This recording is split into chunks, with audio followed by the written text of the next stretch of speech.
Mag UDA e ward ma Kibiri e ka chung'od bura ma Karachuonyo ochako tielo mar ariyo ma ndiko jokanyo manyien e duond burano ka gidwaro mar medo UDA mbi e kor gwenge ma kono kod gwenge mamoko e kaunti ma Homa Bay. Jokanyo mag duond burano mawuok e ward ma Kibiri kokalo e romo margi e apisi ma UDA mantiere e chiro Kadel ne okoni gidwa ni ward ma Kibiri otelie chenro mar ndiko jokanyo manyien e duond burano.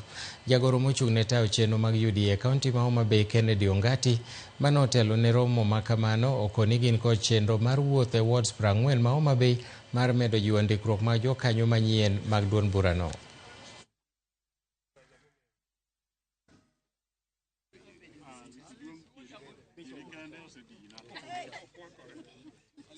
Kibiri ward wan gi polling stations 24 ne waromo gi ji ariyo from polling stations mwawinjore andika gi chenro maber midhi ndik go jokanyo no. Wakwayo bende joma manchoko yier nikech wan gimoro achiel. Ka ok iyudo kawuono wadu oyudo wabede riwruok achiel mondo kiny in bende wadu support ochung' kodi mondo imbe yudi.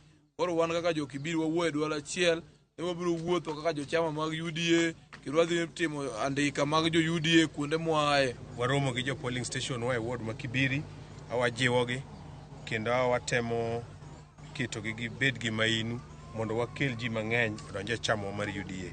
Wadwaro ni wang'ni wa chiw kura moingo kaka ne kura uchiw Kibiri kaeri e thuolo mokalo. Wane broad based government to chama to en UDA.